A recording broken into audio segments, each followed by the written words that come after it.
sida ugu aqoonsado calaamadaha xanuunka coronavirus maalinta koowaad ilaa maalinta saddexaad. Calaamadihiisu waxay la mid yihiin durayga ama hargabka. Bukaanku waxa uu wajahayaa xumad. Hunguriga ayaa yara xanuunaya amaba xanuuni doona. dadka difaacooda jireed daciifka yahay waxa ku dhici kara shuban ama yalaaluga farabad. Bukaanku waxay awoodaan inay wax cunaan una cabaan sidii caadiga ahayd maalinta afraad. xanuunka hunguriga ee bukaanka ayaa sii siyaadaya. codka bukaanku wuxuu isu bedelayaa tabcaan. heer kulka jirkuna wuxuu gaadhayaa qiyaastii in ka sarreysa 38 sentigrade. bukaanku waxay wajihi karaan jahawareer markay wax cunayaan ama cabayaan. calaamadaha kale ee xanuunka waxaa ka mid ah madax xanuun dhexdhexaad ah iyo shuban dhexdhexaad ah. maalinta shanaad ee caabuqa xaalku waa uu isu bedeli mid ka sii dara. hunguriga cunaha ayaa aad u karaya. aad ayuu u dabqan marka bukaanku isku dayo inuu wax cuno ama cabo. inuu hadlo ayaa dhibaysa.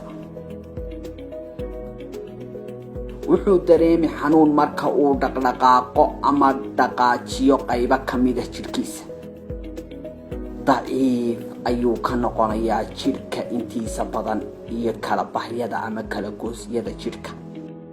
xumaddu waxay weli ahaan doontaa dhexdhexaad 37 sentigrade. qufac qalalan iyo xanuun cunaha ah ayaa jiraya. xanuunka cunaha marka cunto la cunayo ama la hadlayo waa uu sii kordhi.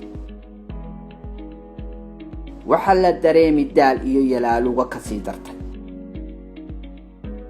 si soo noqonaysa bukaanku waxa uu ku dhibto neefsashada. xanuunkii kala baxyada iyo curuqaha wuxuu u sii gudbi faraha. shubanka iyo mataguna waa ay kordhayaan. maalinta toddobaad xumadda xaraaradeedu waxay kor u gaadhi haddana 38 sentigrade. qufac haddaafa oo xaaka wata. jirkoo xanuuna, madax xanuun daran, shuban iyo matag ayaa sii kordhi. waxa xoog u sii adkaan doonta neefsashada. laabta ayuu culays ka saarmi doonaa. qufac, madax xanuun iyo curuqaha ayaa xanuunkoodu kor u dhaafayaa 38 sentigrade.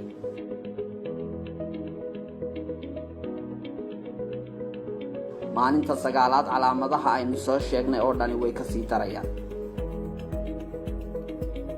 haddaad dareento calaamadahaas isa soo baadh.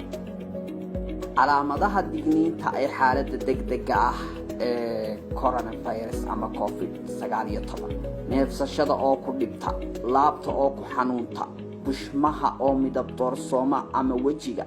liistadu intan oo qura maaha.